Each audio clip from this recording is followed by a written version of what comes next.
Assalamualaikum warahmatullahi wabarakatuh.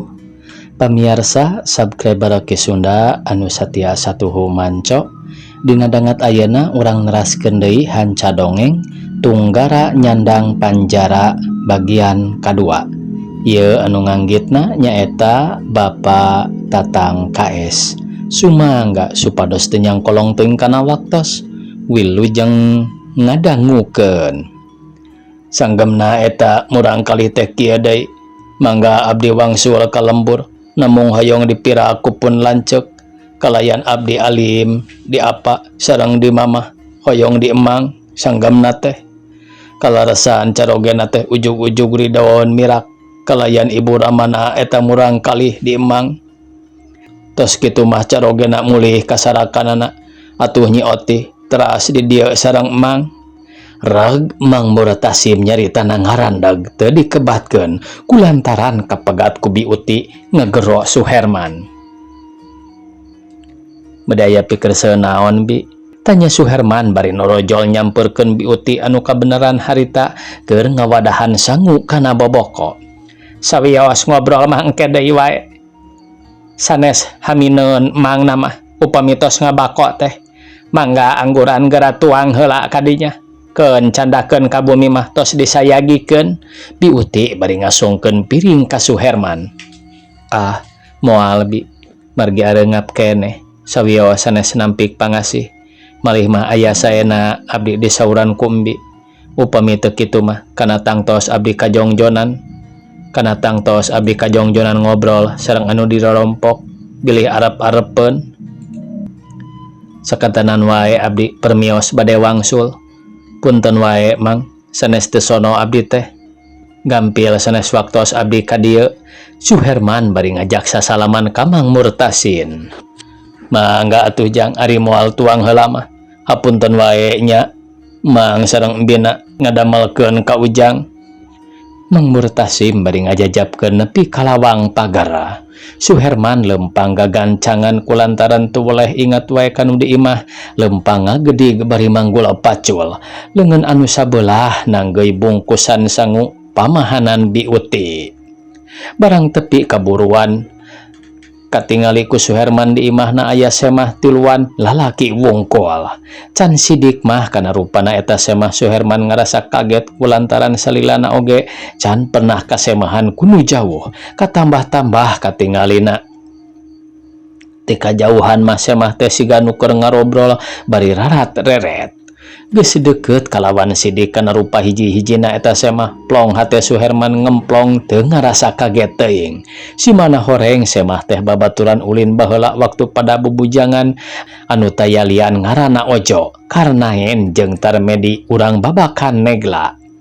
Anu katelah ngaran Tarmedi kasohor naker hiji jelema tukang resep kana adu-aduan benang disebutkeun ku ciahna turi jelema barangasan pisan teu kaop batur aya kasalahan saeutik tara aya hampurana pisan sahawa kadua gaplok teh saenyana samalah pikeun tatanggana mah sakampung manehna garigis naker pada sieun ku ngaran Tarmedi teh.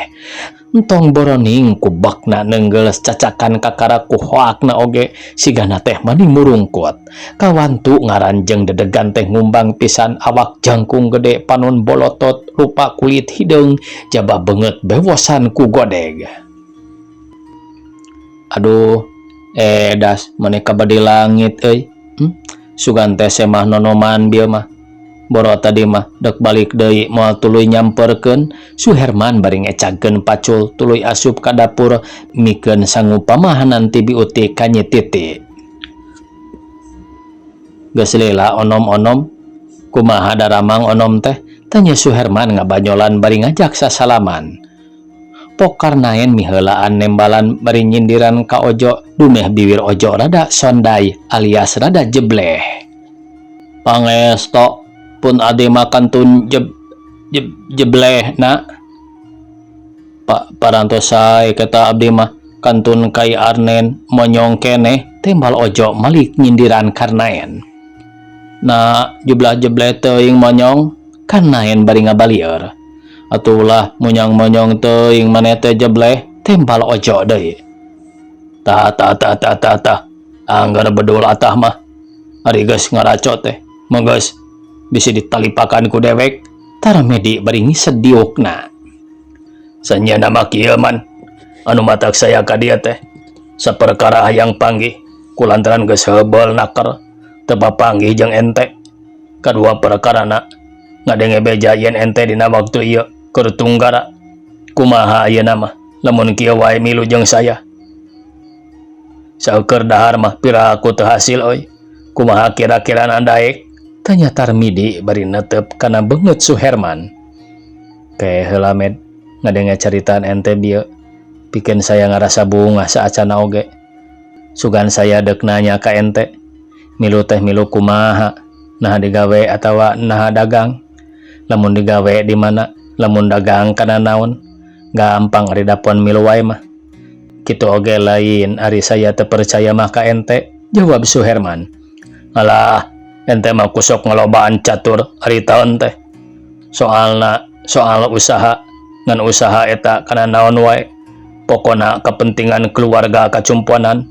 Beteung bucitruk dahar seboh pake weteuh imah pageuh deuk hayang kumaha deui hirup urang di dunya. Peek pikir ku diri ente. Saya mah kitu sotenan karunya ka ente, tapi lamun beunang dipikarunya ari henteu mah teu nanaon. Samalah teu matak jadi rugi pikeun saya mah.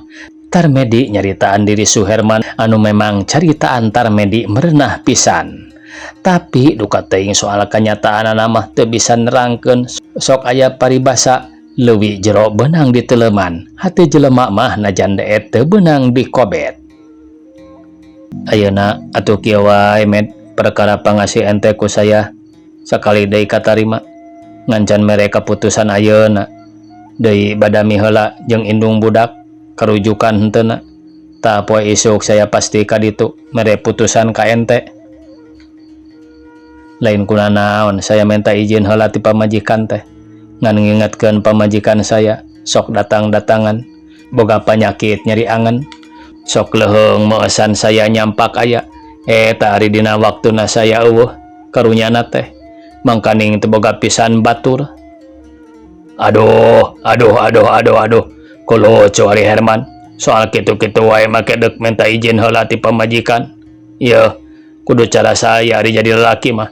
Sagala rupa hal jonder mel heula ka pamajikan. Leos-leos wae indit. Komo ieu urusan usaha. Jeung deui saya mah lamun awewe ngahalang-halang kana permaksudan lalaki sok sumawana nyare kana pangaresep mah. Wah, teu diengkekeun deui. Dipigih sina balik ka bubuyutna. Tarmedi bari ngareret ka Nyi Titi anu katinggalina harita Nyi Titi keur nyisiran teu lilapok ojo nyambungan seolah-olah mangmenangkeun atawa mangangkatkeun harkatna kaum wanita. Is bener wae ketang man memang sakuduna urang teh babadamian heula jeung awewe kurujukeun ku henteu ulah dianggap duit bengol teuing jewa awewe teh. Manasina awewe zaman hopper domag eueuh pangajana pisan. Sanajan jiwa awewe jiwa lalaki oge sarua harkat derajatna mah.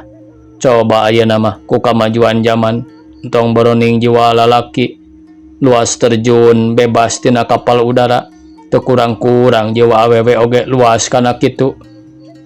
Coba jiwa ente paling untung luasna terjun tina kasur.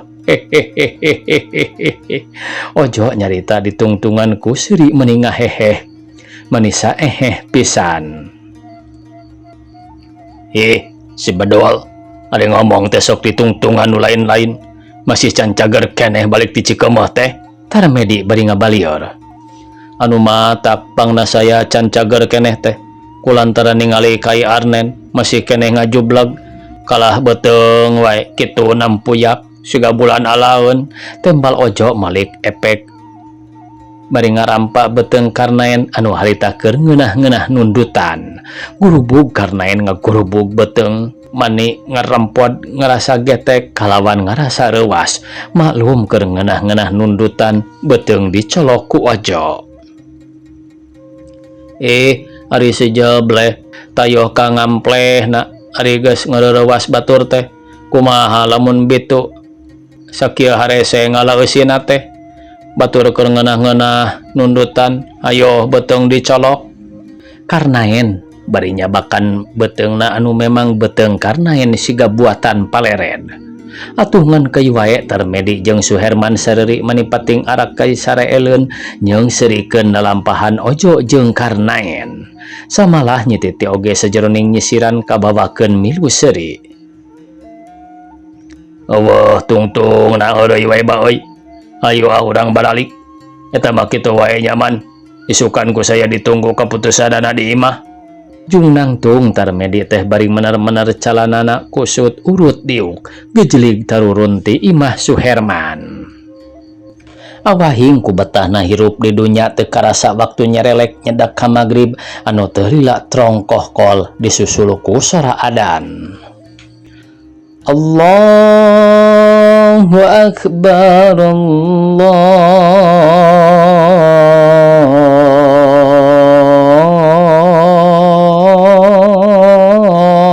akbar jeung saterusna. Alhamdulillah bener teu karasa geus burit deui. Suherman bari bus ka jero kulutrak nulakan panto gek diuk bari nitah mawa sangu ka Nyi Titi. Song Nyi Titi ngasongkeun boboko sangu jeung deungeuna saaya-aya pamahanan biuti. Gek Nyi Titi diuk milu dahar bareng bari ngalahun anakna. Geus beres dalahar kalawan geus rada lila reureuh kojengkang Nyi Titi asup ka kamar dug budak dikedengkeun. Keur waktu Nyi Titi merende budak pok Suherman nyarita. Kumaha atuh Nyati? Akang dek dibawa ku Tarmedi teh. Kira-kirana kaidinan. Kumaha naonna ari Kang Maman? Nganggo nyebatkeun kumaha sagala rupi. Apan atos disanggemkeun tadi oge ku Kang Tarmedi. Yen akang bade dicanak usaha saurna, ular Nyi Titi bari ngorejat hudang diuk ngarendeng gigireun Suherman. Nya ari maksud usaha teh mah ngancan kaharti ku pikir ari usaha teh usaha kana naon lantaran saingat akang Tarmedi teh can katingali boh dagang boh digawena nu matak akang rada ham-ham. Buat teuing Kang Maman ayeuna mah saha nu terang Kang Tarmedi teh gaduh perusahaan sareng deui ceuk pangemut abdi mah teu kedah gaduh emutan kitu rejeung kieu. Emutan mah diri urang pribadi. Nah kinten-kintena henteu hawatos ka abdi sareng ka ieu putra komo sapertos anu sanes sajabina kenging gajih teh make wantun nganggo artos kantor sagala ngabelaan keluarga teh teu sirikna mani toh-tohan tetebiheun make wantun ngagasab artos nagara mah. Nyi Titi ngaluarkeun hiji lisan anu karasana ku batin Suherman ngaheab asa direrab. Jalan kitu teu hayang akang mati. Sok komo boga tujuan hayang ngagasab duit nagara mah keheulaanan. Sok sanajan aya basa kajen nyeri sakarat tibatan malarat. Kajen disebut korupsi asal aksi oge. Ulah ari nepikeun kaboga tujuan kadinya mah. Tong boroning keur akang sanajan anu sejena oge ulah nepi kalampahkeun sarupa kitu teh. Soal ngaruksak nagara mah sarua wae jeung ngaruksak diri sorangan. Sok sanajan popohoan oge nyiar dunya ari geus ngagoler nang karak baeud nyangirah ngaler mah harta banda teh eueuh nu dibawa ka liang kubur. Paling untung ngan sakadar dibungkus ku boe kitu oge lamun dibarungkusan ku nu hirup ari henteu mah sakadar dibului gir meureun tembal Suherman. Nya eta mah teu langkung. Mung sakieu wae pangemut abdi mah saupami Kang Maman ngaraos abot ngurusan diri abdi sawios bade wangsul wae kanu jadi dulur.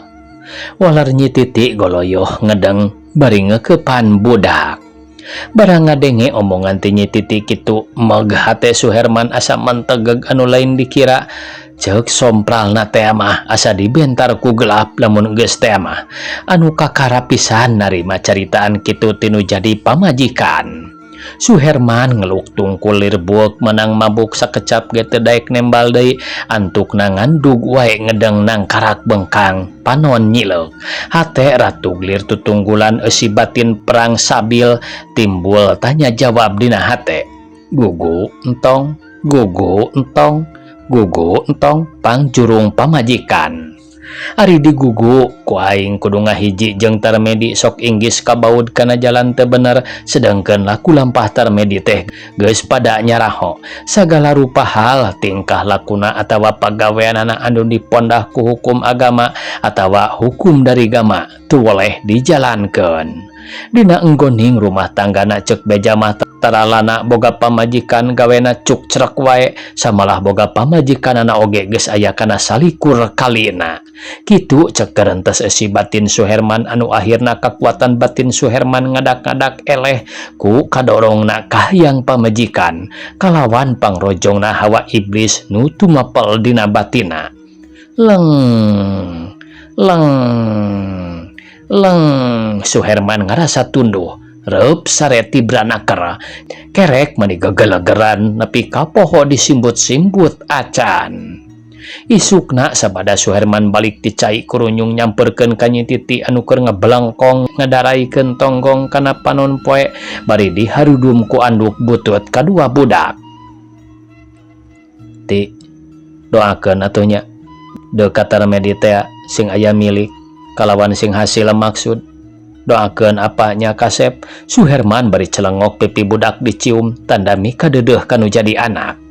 Sanggeus Suherman pamitan ka Nyi Titi leos indit ngajugjug ka imah Tarmedi dibarengan ku rasa gede hate lah-lahan nekad ngalaksanakeun kahayang pamajikan. Teu kacaturkeun di jalana Suherman geus nepi ka patempatanana Tarmedi anu harita Tarmedi kasampak keur ngosokan awak ke domba adu. Srog Suherman kaburuan anak pok pupuntenan tina pelebah panto pagar jong Tarmedi nangtung ngadenge soranu pupuntenan bari nitah unggah ka Suherman. Kalacat Suherman unggah gek diuk dina kursi panondar teret kakenca kakatuhu ningalian kana kaayaan rumah tanggana Tarmedi anu sakitu pertekna ku paparabotan. Torojol Tarmedi ti dapur gek diuk bari nanya ka Suherman, kumaha bejana man putusan tindung budak teh diijinan? Berkah gening med teu aya halangan naon-naon, samalah mah indung budak sorangan anu ngajurung-jurung teh. Benar ari kitu mah euy, cocok boga pamajikan kana permaksudan lalaki. Samalah tadi mah saya teh dek mawa si Abun ngan kurang panuju. Benar manehna teh lalaki teh mah ngan edas ku leutik buri euy, teu beunang dipake tameng dada. Lamun dihayam teh mah ngeplek jawer ngandar jangjang kumeok memeh dipacok. Tarmedi bari ngalungkeun elap urut ngelapan leungeun. Suherman sajongjongan ngahulang ngadenge caritaan Tarmedi kitu teh timbul dina pikirna. Boa-boa aing dibawa ku manehna teh deuk dipake pamaledog. Tapi kulantaran hate Suherman geus gilig kalawan geus diniatan ti imahna keneh anu akhirna kahariwang sakitu teh dadak sakala leungit timbul hatena gede deui. Sanggeus aya kaputusan ti Suherman rap Tarmedi di kameja kampret bodas di calana pangsi babat hideung nyolendangkeun samping Samarinda kalawan telesot dina cangkengna bedog ngagaplek anu disebut si pecut teh. Aya atuh man bisi kaburu borang manten euy. Ngan wayahna si ronggeng tungtun ku si laing. Tarmedi ngajakan indit kalawan Suherman dititah nungtun dombana anu maksudna deuk diadukeun. Gejlig Tarmedi turun dituturkeun ku Suherman bari nungtun domba ngajug-jug ka lembur babakan liuh. Sadatangna ka tempat pengaduan domba batur-baturna Tarmedi geus nyampak carampogo di warung Sangu Masurti. Benar manitangina snaker oi, tiwaya kumaha si laing gadarieu teh? Tanya Tarmedi. Terang atuh di dieu mah deuk kesit oge, manasina kawas di dinya, can molotot panon poe, can deuk hudang, abongkena ngagugulung anu bahenol nerokom, tembal Karnaen bari ngareret ka hiji awewe anu keur ngaladangan sangu. Tapi anu direretan mah tonggoy wae teu ngaliek-liek kanu keur heureuy. Buster Medi asup ka jero warung bari nyarita menta sangu 2 piring bari kak tak awewe anu keur ngaladangan teh dicekel. Jengkat awewe anu keur ngaladangan sangu teh ngajengkat bari leungeun Tarmedi dikepeskeun dibarengan ku paroman jamotrot ngewaheun kana kalakuanana Tarmedi. Ningali paroman eta awewe Tarmedi nepi ka teu tulus deuk daharna ngaleos deui wae kaluar ti warungna. Kira-kira pukul 6:30 isuk-isuk der jelema-jelema anu mawa domba teh ngamimitian ngadukeun dombana. Sora jelema anu tumpangan jeung anu lalajo kadengena manis saheng kawas nyiruan bijil tina sayang. Komo pikeun anu ngadukeunana mah sajabana ti hohoak teh jeung pepeta sagala saralak sirilik kaditu kadieu make jeung ngalayang ngigala sagala di tengah-tengah pakalangan. Di antara jelema anu sakitu reana teh iwal diri Suherman sorangan teu pipiliun galecok gawena sakadar camunun bari nyekelan sirah ningali kalawan ngadenge pating beletakna sora tanduk anu nimbulkeun matak mangpaurukeun jeung ngarasa asa rieut sirah sorangan.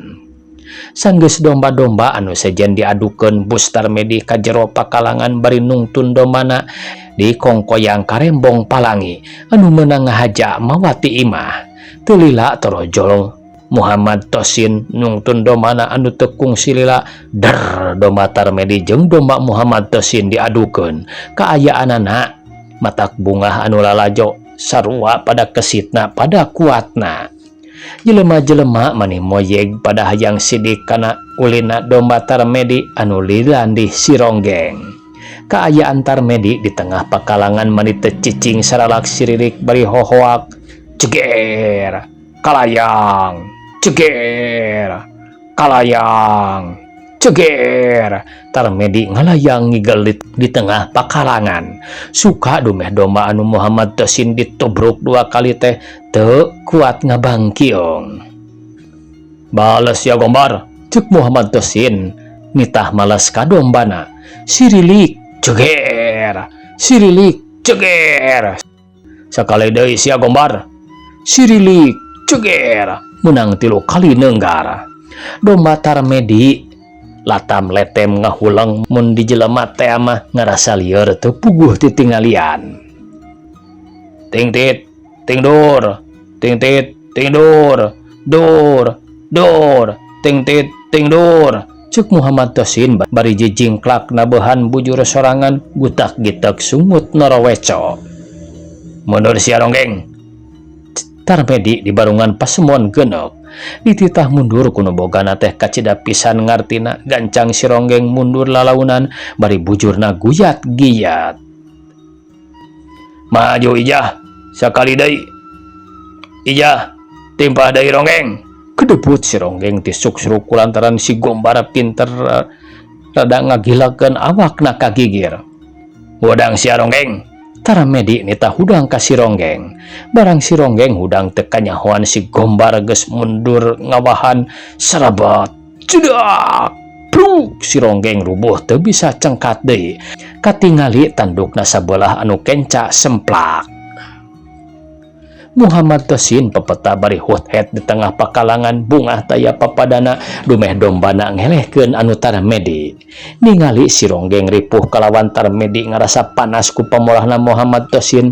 Rei Tarmedi ngarasa ambak antukna serelek mesat bedog kiresel beheung si ronggeng di paragatkeun nyawana. Harita keneh oge si ronggeng direcah. Daging-dagingna digunduk-gunduk dijualan kanu lalajo sesana ku batur Tarmedi dibawa. Nya kitu deui Suherman pipilueun mawa 2 bungkus. Waktosna kabujeng see pamirsa sakitu anu tiasa kapihatur. Wassalamualaikum warahmatullahi wabarakatuh.